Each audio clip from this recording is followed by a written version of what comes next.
Allahu Akbar, Allahu Akbar, Allahu Akbar. La ilaha illallah, Allahu Akbar. Allahu Akbar walillahil hamd. Saudaraku yang dimuliakan oleh Allah Subhanahu wa taala. Takbirul Aid, takbir hari raya. Terkhusus kita akan berbicara tentang takbir hari raya Idul Adha. Allah Subhanahu wa taala berfirman, "Walitukmilul iddata walitukabbirullaha ala ma hadakum." Ini dikatakan oleh para ulama adalah dalil tentang takbir Idul Fitri. Namun dikiaskan juga takbir Idul Adha. Dan didukung dengan beberapa hadis-hadis dan sabda baginda Rasulullah sallallahu alaihi wasallam. Takbir dalam hari raya Idul Adha ini ulama membaginya menjadi dua. Yang pertama disebut dengan takbir secara mutlak, secara mursal, secara umum, yang tidak diqayyidkan, yang tidak diikatkan dengan hal suatu apapun. Takbir mutlak ini dimulai sejak tenggelamnya matahari pada malam Lailatul Aid hingga imam kemudian takbiratul ihram untuk salat Aid. Takbirul Aid yang mutlak yang seperti ini dianjurkan di semua tempat, bagi orang laki-laki, bagi perempuan, di semua tempat, yaitu di rumah-rumah, di jalan, di pasar, di masjid, dan dimanapun. Itu dianjurkan, dan takbir Aid adalah syiar, adalah sesuatu yang ingin ditampakkan kepada semua orang lain untuk mengagungkan Allah Subhanahu wa taala. Kemudian ulama membagi takbir yang kedua disebut dengan takbirul muqayyad, atau takbir yang dikaitkan, yang diikatkan, yang disandarkan pada sesuatu. Di mana di sini kami ingin membicara tentang madzhabul arba'. Menurut mazhab Al-Hanafiyah, takbir muqayyad itu hukumnya wajib bagi setiap solat fardhu yang dilaksanakan dengan secara berjemaah. Di mana hal ini dimulai sejak solat atau sejak fajar Arafah, yakni setelah salat subuh, hingga asar hari raya Idul Adha, yaitu pada tanggal 10 Zulhijjah. Namun al-mu'tamad dalam fikih al-Hanafiyah itu adalah hukum takbir muqayyad yang seperti ini, hukum takbir yang mempunyai ikatan atau diqayyidkan, disandarkan kepada solat dan sebagainya, adalah wajib bagi semua solat fardu secara mutlak, entah itu dilakukan solat berjamaah ataupun dilakukan dengan cara tidak berjamaah. Dan sedangkan waktunya yang mu'tamad dalam fikih Hanafiyah adalah bahwa ini dimulai sejak fajar dari hari ke-9 atau hari Arafah sampai asar tanggal 13, yaitu ayyamut tasyriq. Kita dianjurkan untuk melakukan takbir. Kemudian menurut madhab Al-Hanabilah, hukum takbir muqayyad ini adalah sunnah, di mana dianjurkan, disunnahkan untuk takbir muqayyad setelah solat, yaitu dalam setiap solat fardu secara berjamaah.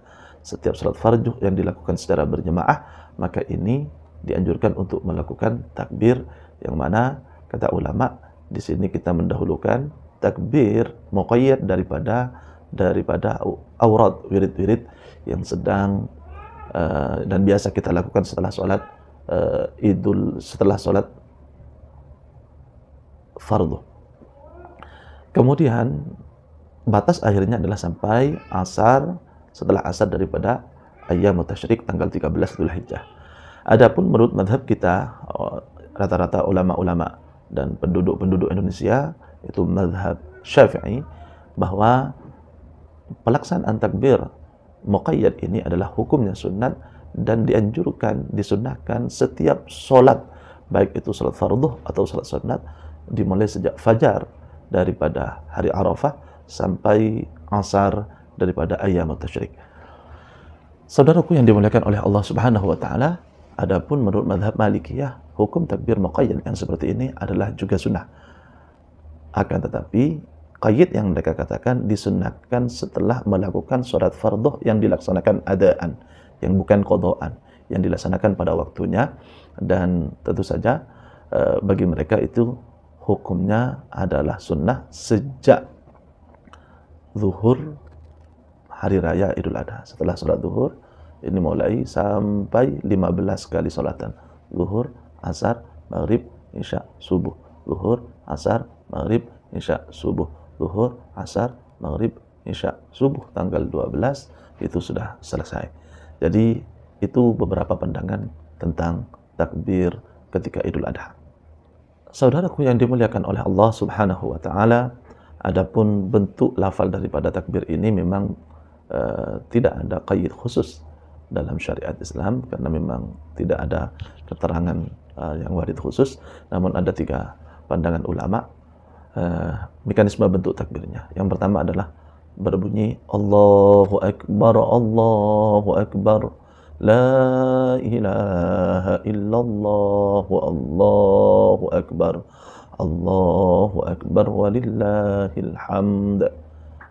Yang kedua berbunyi Allahu Akbar, Allahu Akbar, Allahu Akbar, La ilaha illallah, Allahu Akbar, Allahu Akbar, Allahu Akbar, walillahil hamd. Sedangkan yang biasa di kita di Indonesia adalah sighat bentuk lafal yang ketiga, Allahu Akbar, Allahu Akbar, Allahu Akbar, La ilaha illallah, Allahu Akbar, Allahu Akbar, walillahil hamd.